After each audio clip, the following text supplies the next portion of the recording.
Hello Internet, and welcome back to my series of film reviews. Last time we covered Tron Ares, and now we're here to take a look at one of the greatest science fiction films of the 21st century, next to Dune and Interstellar. And that, my friends, is none other than Avatar. Not The Last Airbender, mind you. People keep making that connection all the time, it's nuts. But anyway, we are here to look at the film about the blue alien people of the planet Pandora. Released on December 18th, 2009 under 20th Century Fox, Avatar is directed by James Cameron, famed director of Aliens, The Terminator, Terminator 2 Judgment Day, The Abyss, True Lies, and Titanic. It is also produced by James Cameron and John Landau, who sadly passed away on July 5th, 2024 after a 16-month battle with cancer.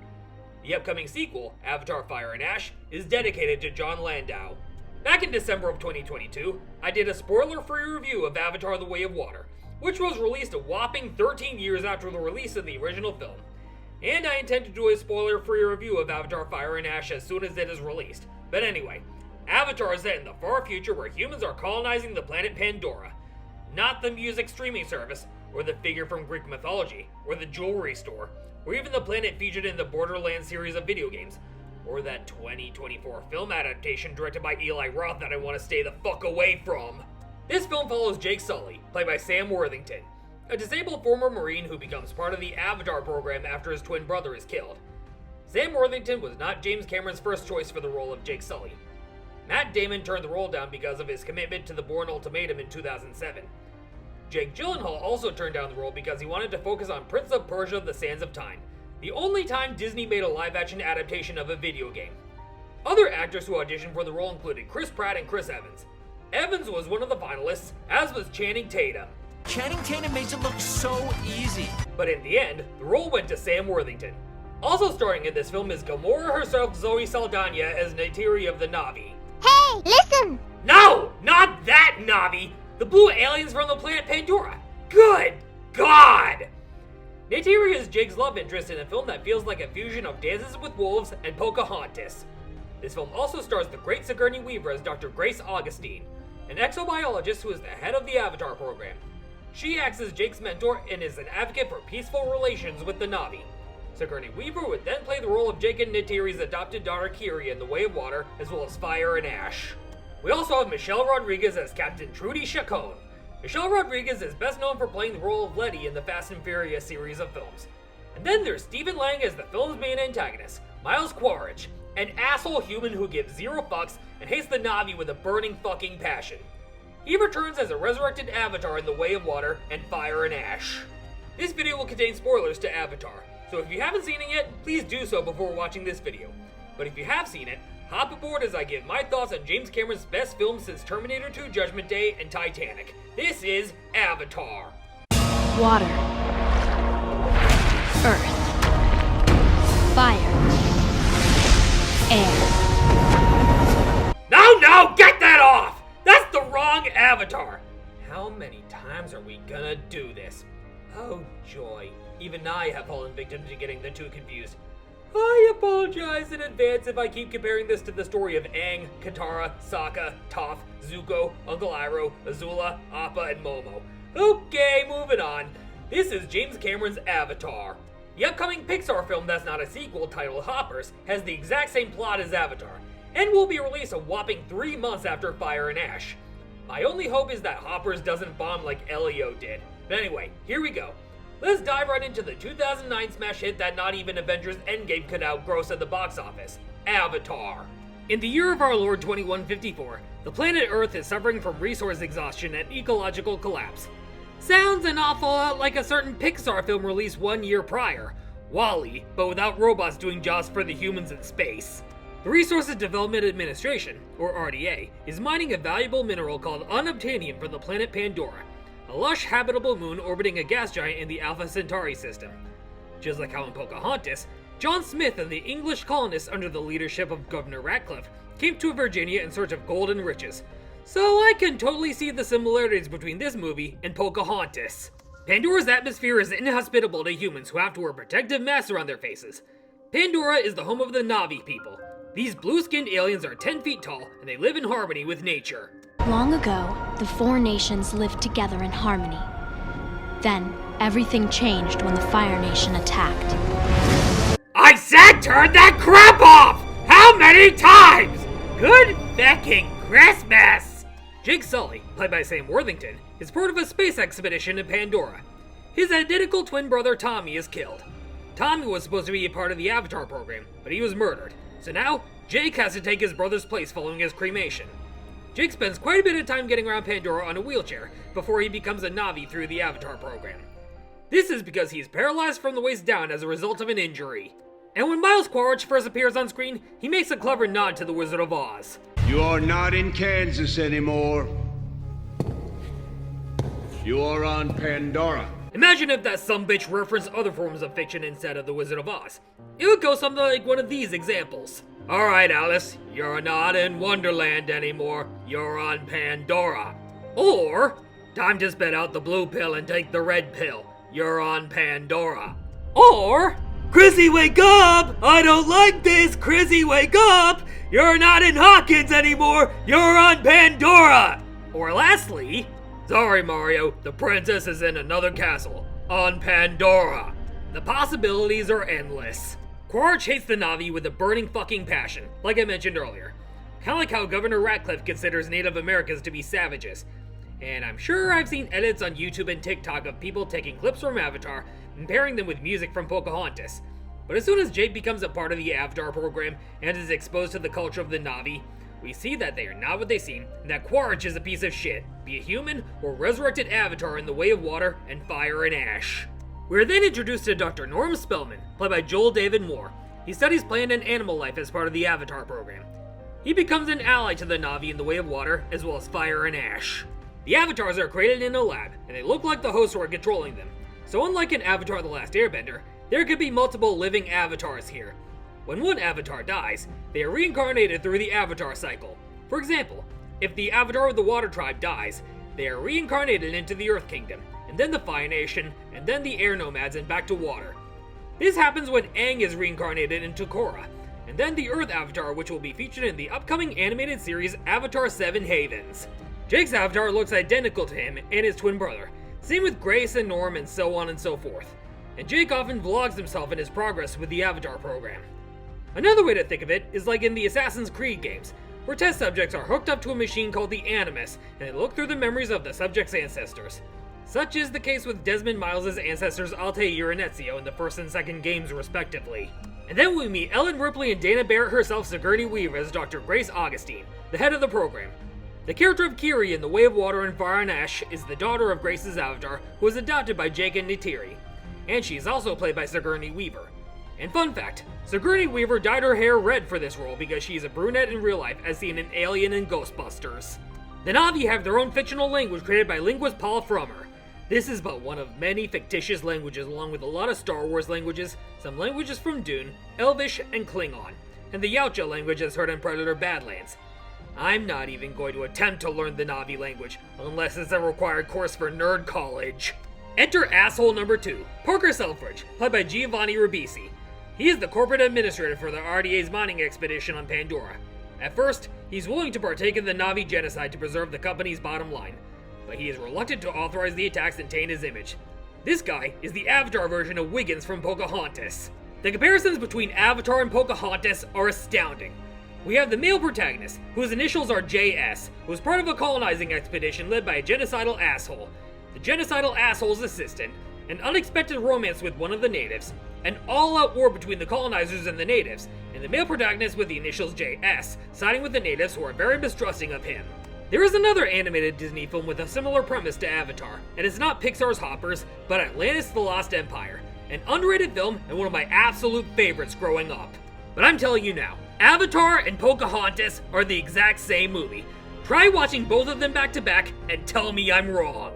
The element the colonizers are mining is called unobtainium, a valuable mineral that's the Avatar version of vibranium and adamantium from the Marvel Universe in a way. Except that nobody has unobtainium claws like Wolverine, or an unobtainium shield like Captain America. And they call the Na'vi savages, like how Ratcliffe describes the natives in Pocahontas. Next thing you know, they're gonna start singing that they're savages, barely even human, and then they sound the drums of war! And so Jake begins his first official outing in his Avatar body. Now he can walk, and he can run, And he can stay all day in the sun, wandering free as a Na'vi, as part of this world. Much to the chagrin of the scientist studying the avatars, he takes off and has way too much fun in his new body. Soon, he runs into Grace's avatar and is joined by Norm's avatar as well. So throughout this video, I'm going to refer to Jake's crew of avatars as Team Avatar. God damn it, Barb! They're not Aang, Katara, Sokka, Toph, and Zuko, but it's pretty damn close. After his first day in a Na'vi body, we're introduced to Trudy, played by Michelle Rodriguez. James Cameron had been wanting to work with Michelle Rodriguez since he saw her in the 2000 film Girl Fight. Trudy is a combat pilot who is sympathetic to the Na'vi and what they stand for, so she defies Quaritch and joins up with Team Avatar. After going to 2 theatrical screenings of this movie, in which the first one was back in 2009, and the other one was a 2022 re-release ahead of The Way of Water, I can say with great confidence that the absolute best way to see Avatar is on the big screen in 3D, because watching it on your TV on Blu-ray or Disney Plus doesn't really give the same impact as experiencing it on the silver screen. But on the plus side, there is no term in the Na'vi language for chicken jockey. Chicken jockey! No, absolutely not. There will be no popcorn throwing or screaming on my watch. And this movie is the reason why the infamous 2010 M. Night Shyamalan shitfest was titled The Last Airbender, before Netflix did their own live-action adaptation in the form of a television series. And if I were to review The Last Airbender on my channel, I am gonna need the strongest booze in the multiverse. Well, look who it is. The wolf in a blue bathrobe who looks like a male version of Luna. I hear you may need a bartender in the future of reviewing bad movies. Well, I'll be damned. It's Husk from Hazbin Hotel. I can make you a cocktail that'll knock you on your ass in seconds. Way better than that Angel Dust wannabe Deadpool. Do not compare me to that wench played by Gina Carano, pussy in boots. What the fuck did you just call me, bitch? I will fuck you up in more ways than one. Try me, Cat in the Hat. Will you please not do this right now? I'm in the middle of reviewing Avatar. I'm saying if I were to review a bad movie in the future, I would need a strong drink. Alright, enjoy this complimentary beer from yours truly. Guinness! Thanks, Husk. Bottoms up. That's some good Guinness. Now, if you please, I need to get back to my review of Avatar. Alright, Wolf Boy. If you need a strong boozy drink, just give me a whistle. Maybe that 5-note whistle you taught your friends with. You mean? Yep, that whistle. Anyways, I've got a hotel to run with Charlie and a TV-headed asshole to fuck up. If you need me, I'll be getting ready for Hazbin Hotel Season 3. Anyway, where were we? The budget for this movie is off the charts. $237 million. No wonder this movie gave us insane special effects that still look gorgeous 16 years later. Not unlike some recent 2020s movies. Pandora is beyond beautiful to look at, and dare I say, is a world that I can imagine people would want to live in. Not so much Alien or the Hunger Games. The world of Pandora was brought to life at Disney's Animal Kingdom at Walt Disney World in Orlando, Florida in 2017. And this was before Disney acquired Fox and turned it into 20th Century Studios.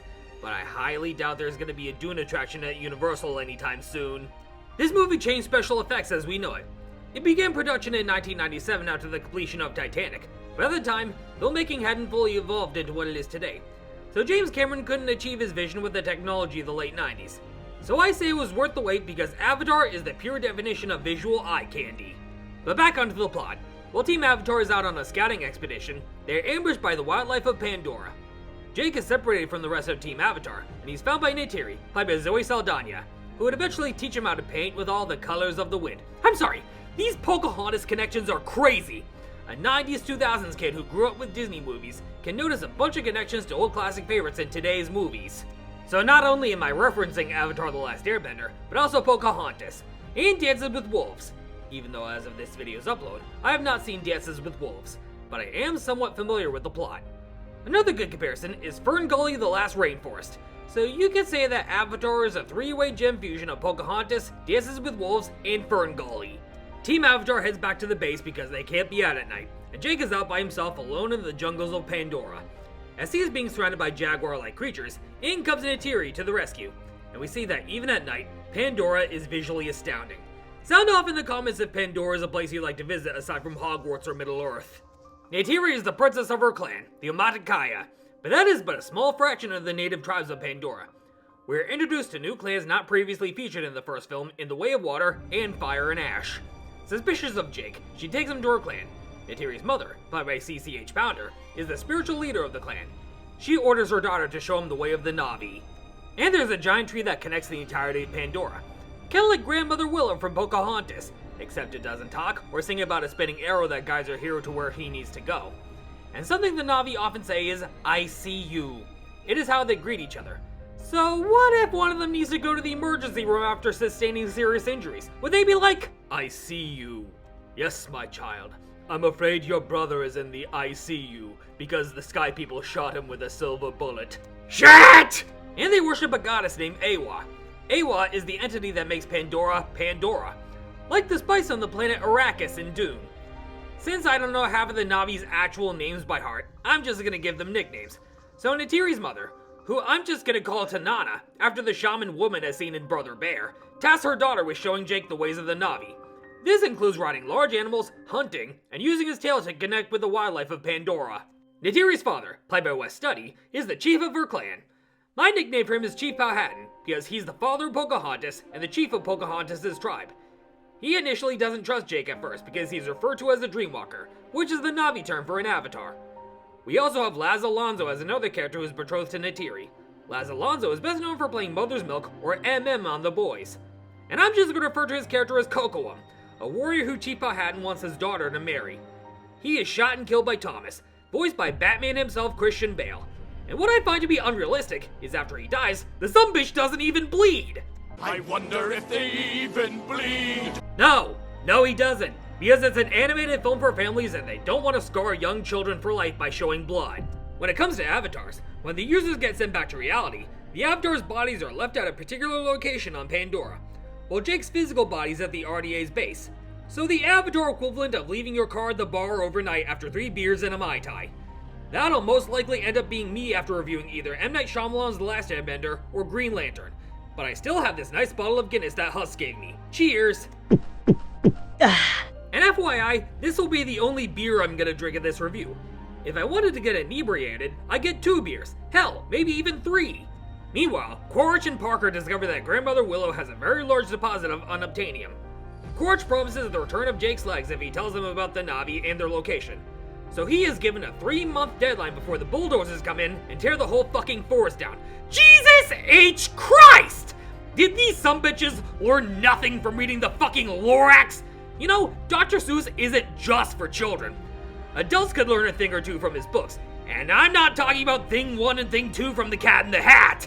I would not, could not in a tree. I would not, could not with Na'vi. I could not, would not on Pandora. I could not, would not in a fedora. I do not like you, Jake Sully. I do not like you, ass pixie. And so, Jake returns to the body of his avatar to learn the ways of the Na'vi like Kevin Costner in Dances with Wolves, learning the ways of the Lakota tribe during the American Civil War.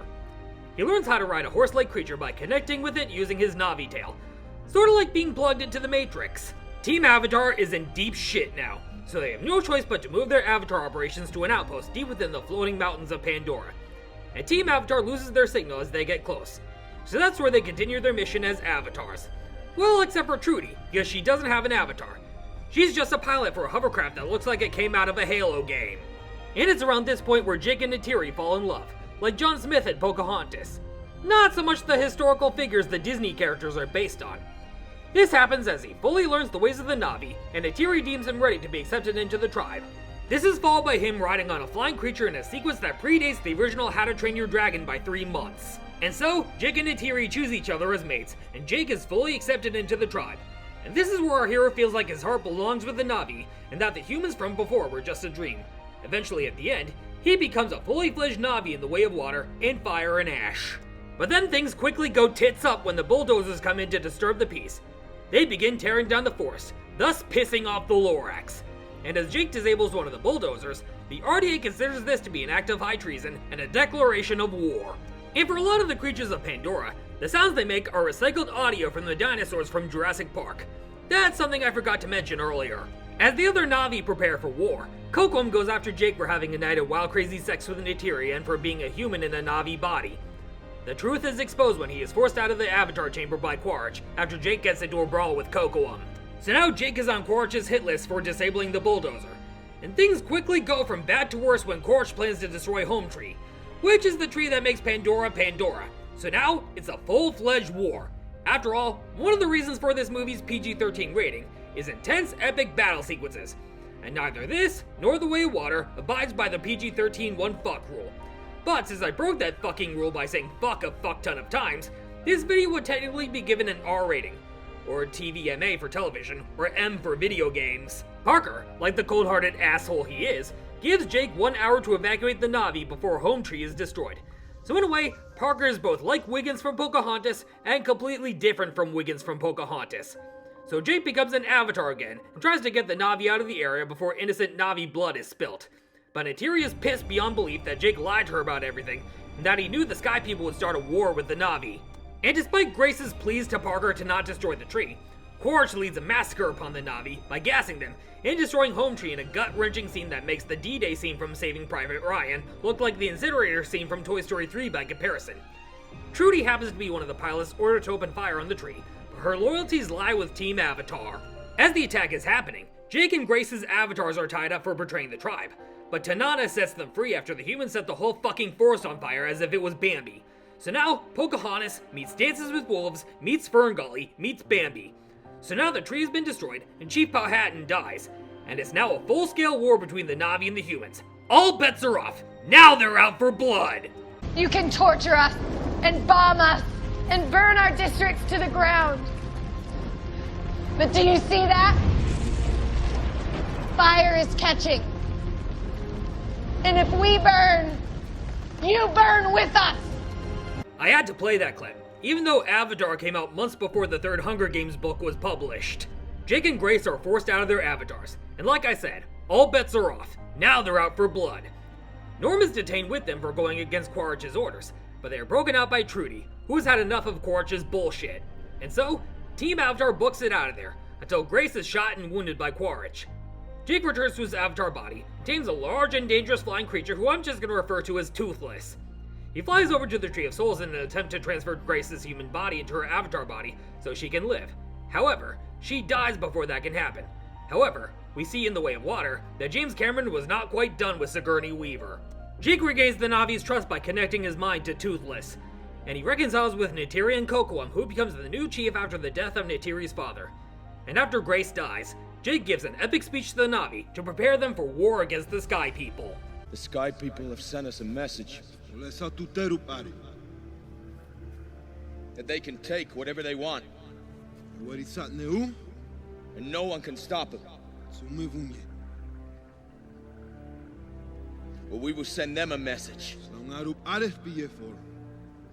You ride out as fast as the wind can carry you. You tell the other clans to come. You tell them Tarak Makto calls to them. And you fly now. With me. My brothers. Sisters. And we will show the Sky People that they cannot take whatever they want. And that this is our land. Probably one of the absolute best pre-battle speeches since Aragorn's speech before the battle at the Gates of Mordor in The Return of the King, and Mel Gibson's battle speech in Braveheart. I still say Aragorn's speech is the best and most iconic, but Jake's speech to the Na'vi comes pretty damn close. The war for Pandora is on. Jake rallies the clans of Pandora, except for those featured in The Way of Water and Fire and Ash. But there will be several more battles to come for the future of Pandora. The humans plan on taking no prisoners. Now they sound the drums of war. And believe me, I have seen multiple edits on the internet featuring clips from Avatar with the song Savages from Pocahontas playing in the background. Some even from 2010 before I uploaded my very first YouTube video in November of 2011. Before they go to war, Jake prays to Eywa to assist the Na'vi in battle, and we'll later see that Eywa answered the call as we will see later on. There are separate battles going on in the sky and on the ground, with Jake riding Toothless and the other Na'vi riding their own flying creatures. But between bows and arrows versus guns, who would win? That's like the sword versus gun battle in Raiders of the Lost Ark.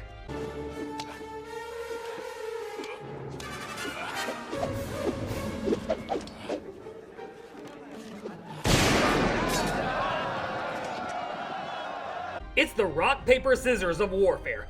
Gun beats bow and arrow beats sword beats axe beats knife beats fists beats D&D player who casts vicious mockery. D&D player who casts vicious mockery beats bulletproof armor. And lastly, bulletproof armor beats gun. In the ensuing carnage, Trudy is shot down and dies a noble death after saying fuck you to Quaritch. Well, not really, since this movie doesn't abide by the PG-13 one fuck rule. But I would say with great confidence that this was one of Michelle Rodriguez's best roles since Letty from the Fast and the Furious series of films. Kocoum also dies in battle as the Na'vi suffer major casualties. And then, the unexpected happens. The wildlife of Pandora join the battle and pick off humans like fucking dandelions, meaning that Awa heard Jake's prayer. Jake blows Quaritch's aircraft out of the sky, and then one final confrontation between Jake and Quaritch in a mech suit that came straight out of District 9. Not from the Hunger Games, but the 2009 science fiction film District 9. Quaritch finds Jake's human body in his avatar pod and targets it before his avatar faces off against Quaritch in one final confrontation, before Quaritch is resurrected as an avatar in the Way of Water. As Quaritch is about to kill Neytiri, in comes Jake to face off against the Sumbitch in Mortal Kombat, but without M-rated fatalities. As the most intense video game boss battle in movie history is taking place, Jake's avatar pod is damaged, and his physical body is suffocating due to the air being toxic to humans. And as Quaritch is about to kill Jake, Neytiri shoots an arrow into Quaritch's torso, and that's the last we see of the Sumbitch. That is, until his resurrection as an avatar in the Way of Water. Oh, look at that. I've been impaled. After one of the most satisfying villain deaths in history, Jake is about to suffocate due to Pandora's air not being able to sustain human life, and Neytiri saves his life. The humans are then driven off of Pandora, until they return in the Way of Water, and all is well for the Na'vi. The movie ends with Jake transforming into a Na'vi permanently at the Tree of Souls. And there you have it, folks, the end of one of the greatest non-Star Wars science fiction movies of all time. I'm giving Avatar a 10 out of 10. This, as well as The Lord of the Rings and Dune, is a movie I'm more than happy to watch again and again if I wanted to. This may just be my favorite of James Cameron's movies aside from Terminator 2, Judgment Day, and Titanic. This is the pure definition of cinematic eye candy that's meant for large silver screens. And the best way to watch this movie is in 3D. Same goes for The Way of Water and Fire and Ash. The special effects for this movie were revolutionary, as it broke the ground for special effects for years to come. Although the story felt like a fusion of Pocahontas, Dances with Wolves, and Ferngully. Still to this day, Avatar is the highest grossing movie of all time, grossing to almost $3 billion. Avengers Endgame was close to beating it, but Avatar still takes the top spot, even as of 2025. Some people may find Avatar to be overrated, but not me. But the success of this film led to the release of 3D televisions and caused 3D films to increase in popularity, even more so than Spy Kids 3D Game Over and The Adventures of Shark Boy and Lava Girl. This also led to a franchise that includes The Way of Water, Fire and Ash, and 2 more sequels on the horizon. There are also books and video games, including Avatar Frontiers of Pandora, released on PS5, Xbox Series X and S, and PC, and also attractions at Walt Disney World in Orlando, Florida. Avatar is a film you have to see at least once in your life. The same can be said about Alien and Dune, but Avatar is peak science fiction that's not Star Wars or Star Trek, and so are Denis Villeneuve's Dune movies. Stay tuned for my upcoming review of Avatar Fire and Ash coming soon. That will be my last film review of 2025, and at the end of that review, I will reveal the full lineup of McInerney76 film reviews for 2026. Till then, I'll see you all next time.